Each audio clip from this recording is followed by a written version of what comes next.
Rob Cappa! Who? Rob Cappa! Me? It's us. You? Us. Back again.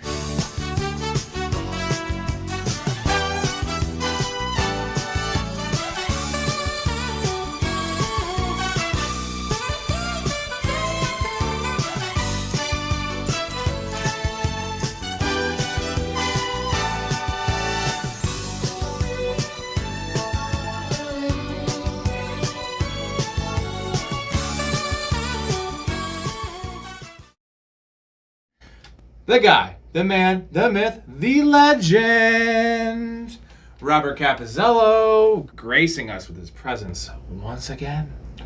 I appreciate the intro, but also I'm just happy to be here with you. It's been too long. That's all I'm gonna say. It's a reunion, and we are going quarterback / tight end, reach fade, pinnacle segment, one of the segments we started off with way back in the day.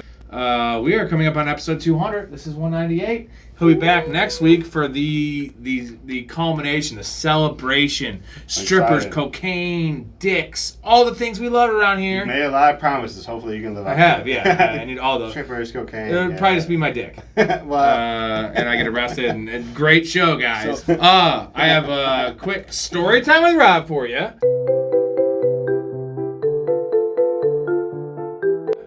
So I went to see Eric Church at Tinley Park, which is a shitty-ass venue. Erica, my wife, loves Eric Church. You're a country boy now, huh? I'm a country boy. I'm a country man. No, it's not my favorite. He's pretty good, but it brought South me Park to the country guy, right. The bowler with the beard. And dude, these girls, first of all, dress insanely slutty. Like, have some respect for yourself. Even though I did go on the pod wearing Erica's clothes, but well, just explain to me why you went to the country concert if you didn't like the music. For her. Oh, sure. But it brings me to how these girls, right? They get hammered. They get angry at these shows. Like, man, you can't come to the concert. I'm sorry. Why not? Because you always get crazy and start fights at concerts. Always. No, I don't. You do. No, I don't. Dude, do you not remember the 311 mosh pit? Yeah, that was a great pit, man. Very chill mosh. Great people in there. Yeah, really chill until you bit through a little girl's ear. I'm sorry, Blake, but I was just trying to come original. like at other girls, at guys, they're yapping and yelling, and mostly because their guys got to deal with the repercussions, right? Yeah, yeah. And the girl yells at the guy, the guy's the. Yeah. And I saw some shit. And it's like, are these people literally going to concerts to fight? Really, concerts are just a place for you to find people to fight, right? Yeah. Or to get in some shit where it's supposed to be the other way around, where it's supposed to be like, we're at a concert, good vibes. It's supposed to be like everyone's feeling the same vibes. It's the live music, okay? It's the energy of it all, you know? It just like goes in and it takes over my soul, and then at 9/11's my whole body sending it into charge. It's the same environment. Not what I saw, and I've been to a lot of concerts, and it was like, of all shows, like a country show. I don't expect these girls to be like screaming and yelling and being like, getting a cat fight. I thought it was some sort of a cat fight. Cat fight? Okay, why? Why do guys do this? What is so appealing to men about a cat fight? Yeah, cat fight. Fights and like, Just trying to stand their ground. There's no mosh pits. Yeah. But they want one, okay, at a country show. Huh. And they have no clothes on. It's insane. It's insane. This is tight end, quarterback, reach fade. I want to go through Nick O's list. Okay, Nick O, real quick. He can't be with us. It's his birthday, by the way, today. Happy Hopefully birthday. he doesn't steal any of my thunder. He might. Happy birthday, Nick O, by the way. He's going his quarterback reaches are Aaron Rodgers and Russell Wilson. Wow. Yeah. Also, Ryan Tannehill, I think, for Superflex leagues. His fades are Geno Smith and Jordan Love. Okay. Well, Geno's going somewhat high, like not as high as you think, but like he's really off Geno. Geno's like a top 8 guy. He's really off Geno. He's going like quarterback 13. So that's what I'm Really saying. off Geno. That's a understandable fade. Jordan Love, also super understandable. I think he just thinks he sucks nuts. Well, that's all the reports. Is that Then you should fade Christian Watson. you should be heavy on Aaron Jones and AJ Dillon. My boy Dylan. Okay, my quarterback reaches. I have 2 of them. They're kind of a package deal. If I want to wait on quarterback, Richardson, I'm going to take you. Well, no, it's I just love all the Colts guys. It's Richardson and Rodgers. If I'm going to wait at quarterback, this is the combo I want because Richardson, early on in the process of best ball and everything, was going like quarterback 12. Okay. Right now, we're going NFC ADP. From August 1st to now, is quarterback 15 ADP 121. Yeah. And Aaron Rodgers, quarterback 17 ADP 125. I'll double up on these two guys. I will play Aaron Rodgers. He has all the upside to be a top 7 quarterback in my mind. Maybe even better, but we're talking being mild. It's Rodgers. It's Aaron Rodgers. He's got some weapons. Like, there you go. Last 3 years. Like, and as much as I hate Richardson, I don't like him. He has the upside to be a top 5 quarterback just based on his rushing ability, dude. We've seen it with RG3. We've seen it with Fields last year. Like, you don't need to throw. Dude, and he's that kind of athlete. We've seen it with Cam Newton. I get it. So, the perfect combo of, like, safe. And the thing is, it's, like, safe with Rodgers with upside, and then you have only upside with Richardson. And you see what you have. What you're saying to me is not redraft. That's best ball. It's redraft. Because I don't, if I'm waiting. Then how do you know when to start? Because Richardson is the type that will blow up randomly against like a. I'm gonna trust my eyes, tough right? kid, like I'm gonna be going into the season thinking I'm rolling with Aaron Rodgers, my guy. Essentially, Kirk Cousins, who's going quarterback 12. Right. 5 picks later, who is the same player, a better player, just in an uncertain situation. And then I'm gonna go with, if you want to pick Kirk Cousins or Dak, any of these guys, I'm gonna wait even later. If I'm gonna wait on quarterback, really lean into it. Get my AJ Dillon as RB4. Get my Jahan Dotson as wide receiver 4, something like that. Okay. And then go with these two quarterbacks that give me upside and safety in my mind. And I like both these guys as reaches. I will reach on Richardson as quarterback 13. I'll reach on Rodgers as quarterback 12. Honestly. Over Kirk Cousins. But I feel like Richardson's going so much higher than Rodgers now. It's 15 and 17, though. But what's the difference in the ADP? 4 picks. Oh, okay. Well, Saying I will reach on both those guys to have them both. I'll take them at 105. You know what I'm saying? In eighth, ninth round. All right. So who would you rather have first? Who's the guy you don't want to miss off? Aaron Rodgers. I need a guy. Okay. Yeah. I don't want to roll with Richardson and have someone take Rodgers.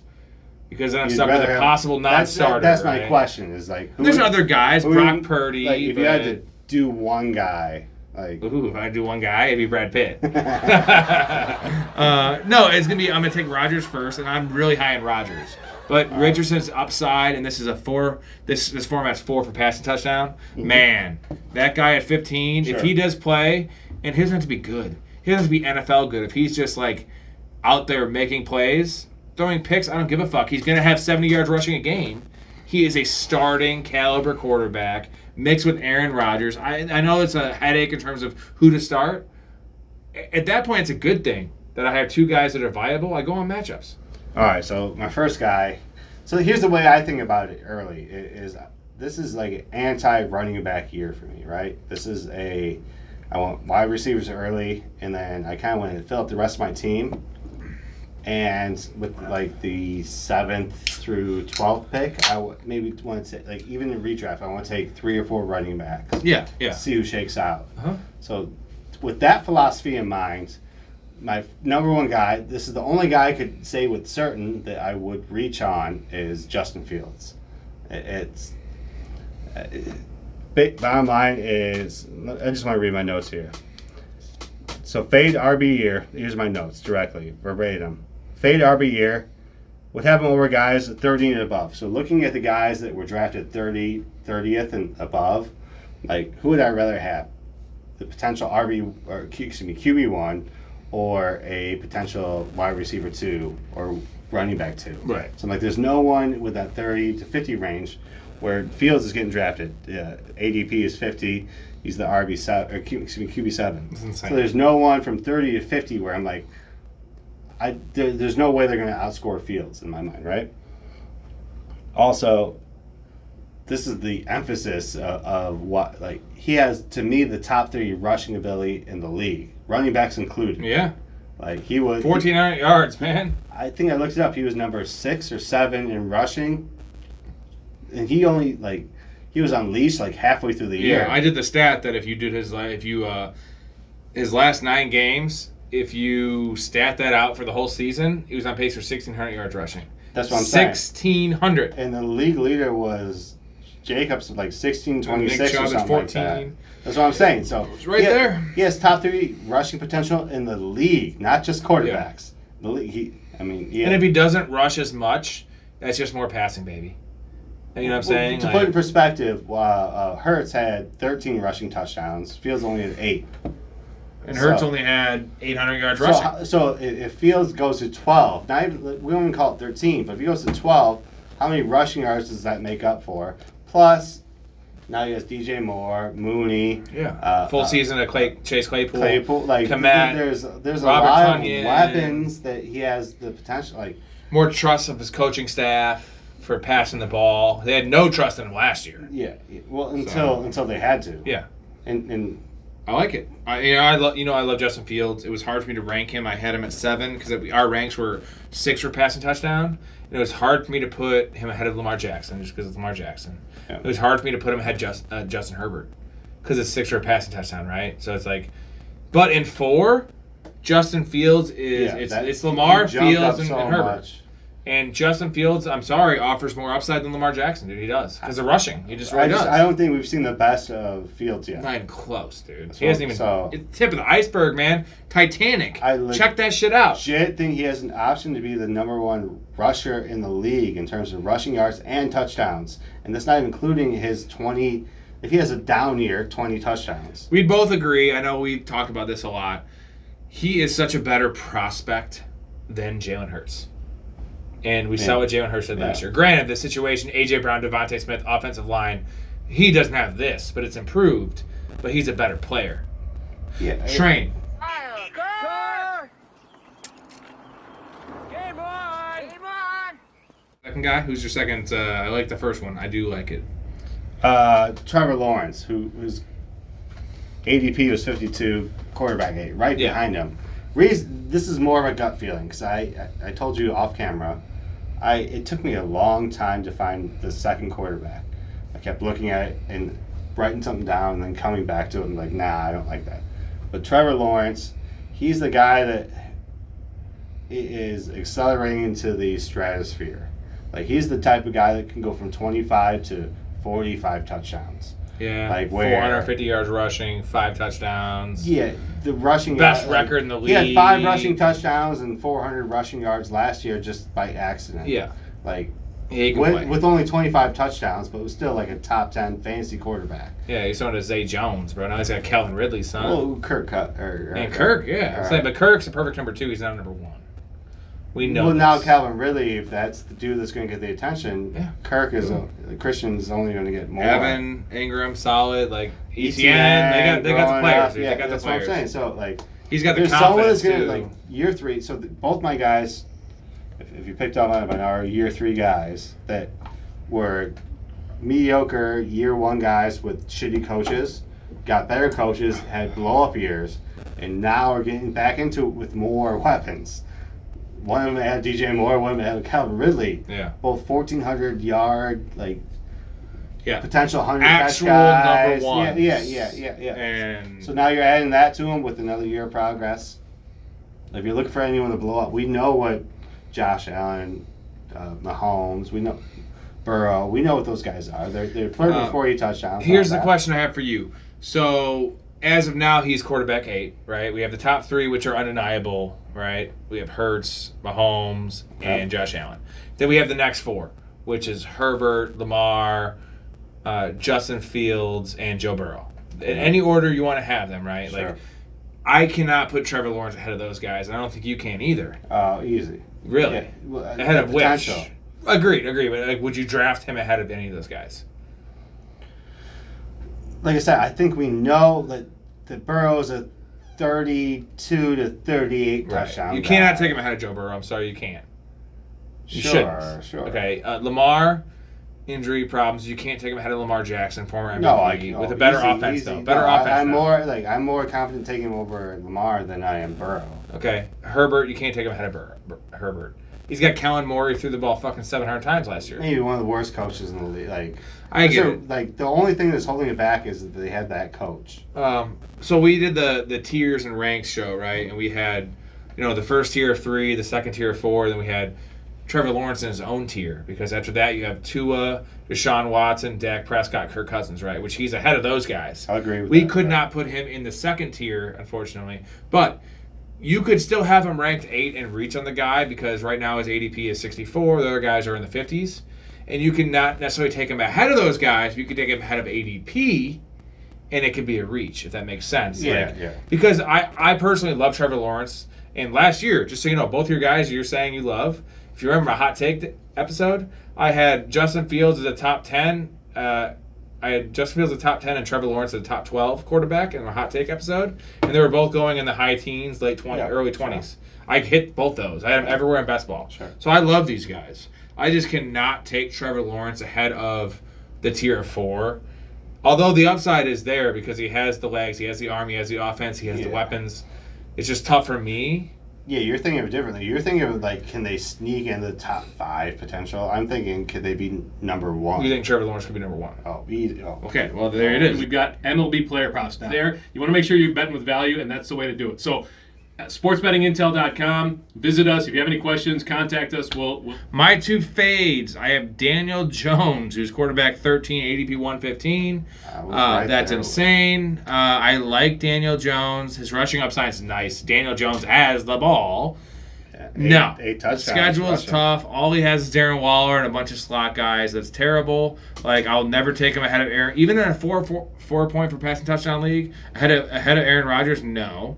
And then Deshaun Watson, it was a soft fade for me because he's going right outside of Trevor Lawrence. Now, he is ADP 75 and Lawrence is like 62. But I like Deshaun Watson. The upside is for real. And it's not really a reflection of Deshaun Watson because I think he could have a bounce back. And we've seen him be a top 3 fantasy quarterback a bunch of times. But the other guys are just so good that I can't get him into that stratosphere. And, like... You know, there's like Tua is 92, right? And then you have Dak and Cousins and all these guys, 100. 25 picks later. So it's not so much his quarterback ranking. I like his quarterback ranking there.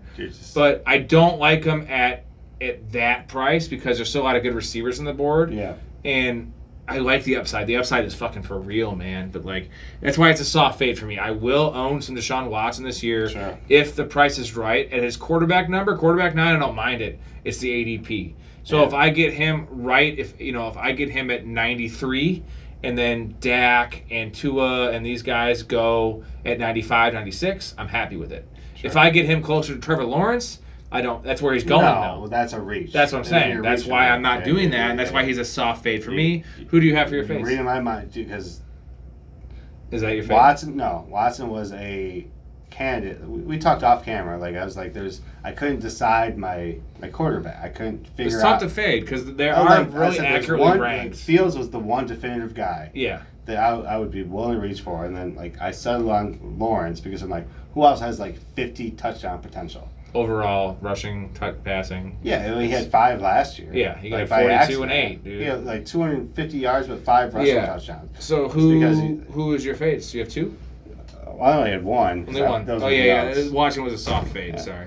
My only fade is Tua, and he was so close to being a reach to me. He's very polar. It's the head injury, right? If he didn't have the concussion issue, he'd be a reach. Here are my notes verbatim. Limited rushing and serious injury concerns. So I looked at his rushing. 0 rushing touchdowns, maybe like 160 yards over his 10 or 12 games he played, whatever. So limited rushing, serious injury concerns, obviously. He feels like a trap because when he plays, he's going to be a high output guy. Like he might play the first 3 weeks and put up 30 points a game, right? And be like QB 1, 2, or 3 for the first 3 weeks. Yeah. And then he's out.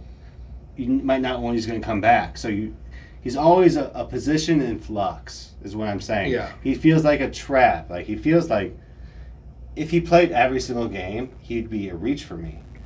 But do I trust him to play every single game? No. So I trust him to play enough games where I'm like, I don't have to upgrade because he'll come back eventually. And when you're drafting a guy that early, not that it's that early, it's quarterback 9, quarterback 10. But if I'm reaching, you don't for back him, that guy up, right? You don't, because that's a roster spot in a lot of these leagues with 5 I'm not going to try and stack Tua and Tyreek Hill. But also, you're not going to draft a guy like Kirk Cousins or Dak or Rodgers. That's what I'm saying. Like if I draft him, those guys I'm will be gone. committed to him.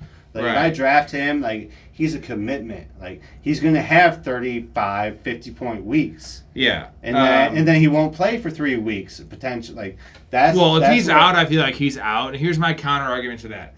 Tua, I have zero exposure to in best ball out of 200 drafts. I've drafted him twice because I can't replace him. Yeah. In redrafts, I am more inclined. I have him ahead of Deshaun Watson. I'm more inclined to take Tua because I can replace that position. And I'm not going to draft it as such. I'm not taking Tua and taking Rodgers. I don't do that. I will find the diamond in the rough. I'll fucking play Sam Howell. And I don't want to go down that road. No, I don't want to go down that road. We're saying the same thing. And then you're at that point, then where are you at? Tua has top 3 potential every single week. So why do you try But just take fucking Trevor Lawrence and then 18 picks earlier, right? Yeah, at a certain point, is it like how much is a guy that's not going to play for 3 or 4 weeks, maybe never again in his career, right. If he has another concussion? How much is that worth a roster spot waiting for? All right. Tight ends. Yeah, Nick O's tight ends. He has 3 reaches actually. It's Irv Smith, Jawan Johnson, and Okonkwo.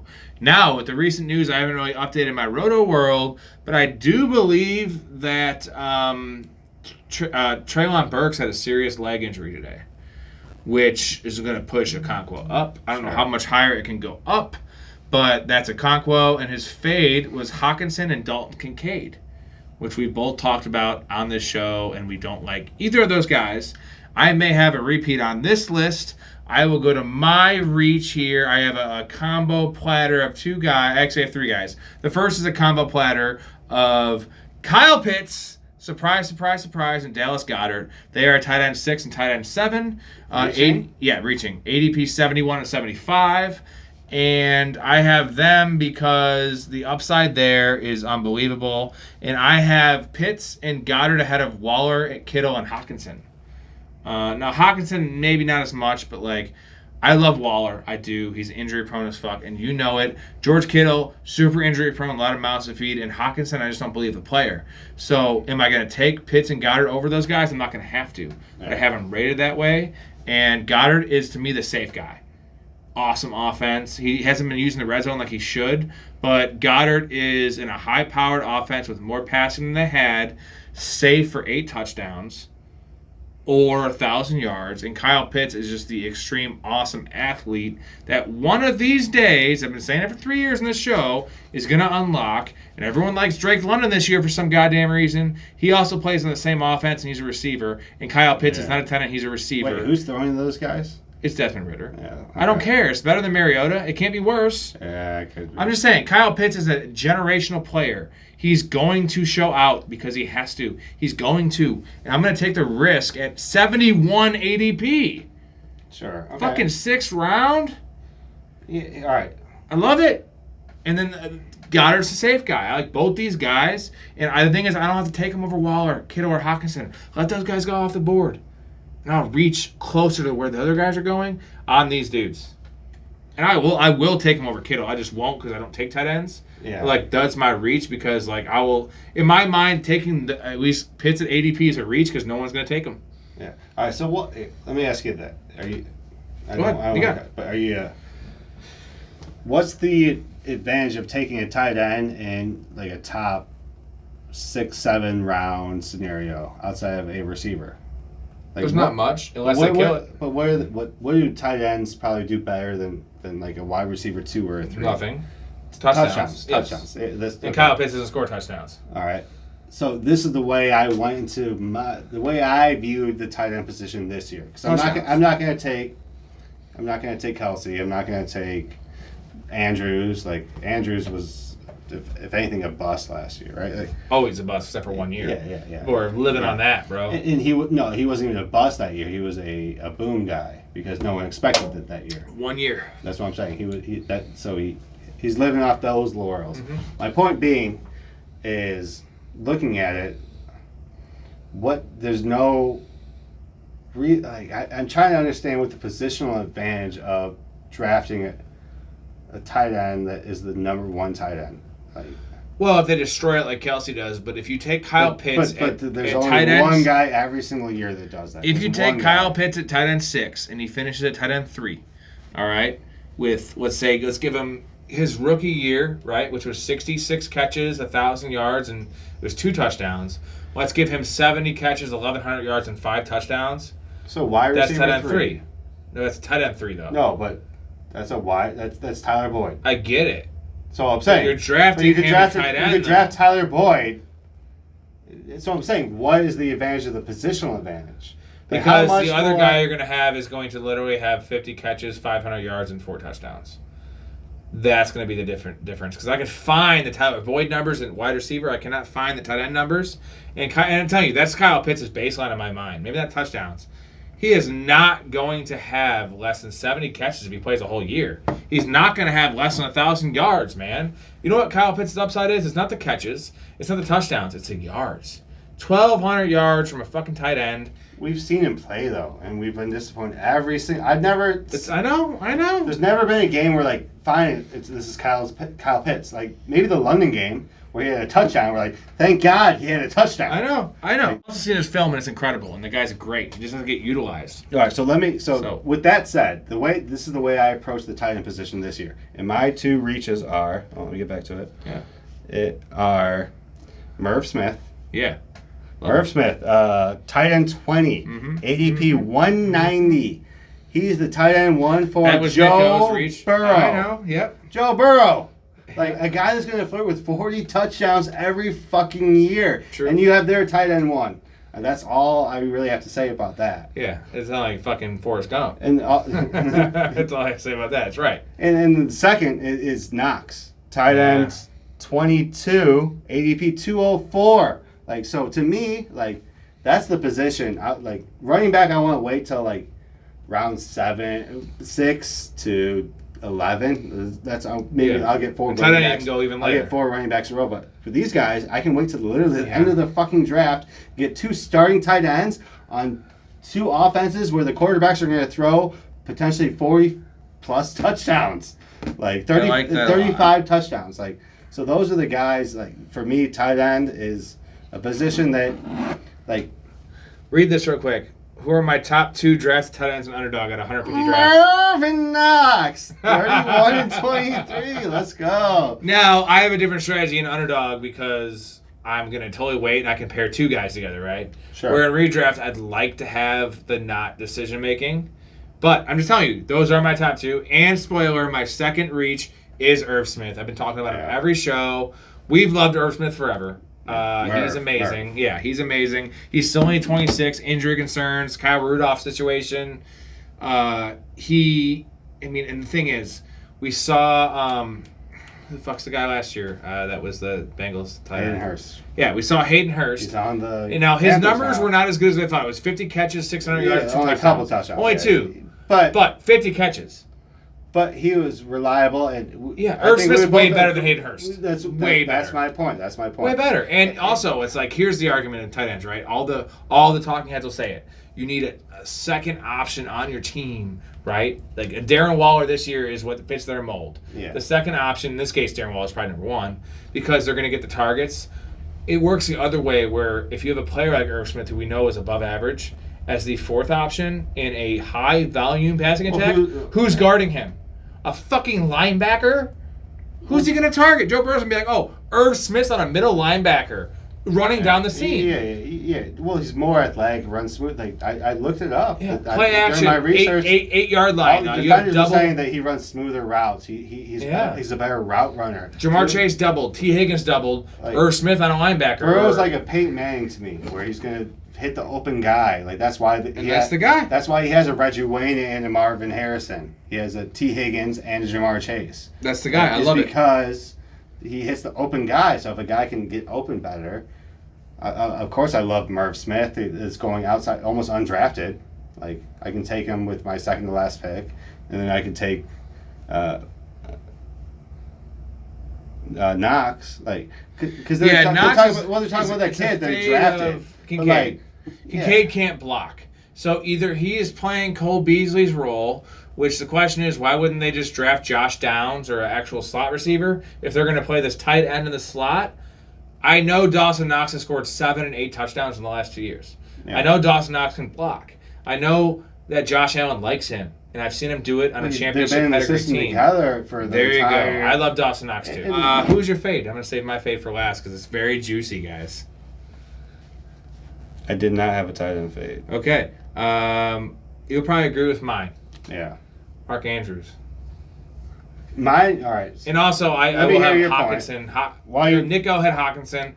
I was going to pick Hawkinson, but he picked Hawkinson. My fade is Mark Andrews, tight end 2, ADP 32. Yeah. It's simple as hell because there's no the positional advantage thing, and Kelsey has it. That's why Kelsey goes 6. Yeah. Andrews, I get he's good. He's going to have 75 catches. He's going to have 1,000 yards. I remember vividly last year. Well, he was hurt. Okay, yeah. I'm just saying, 75, 1,000, and 7.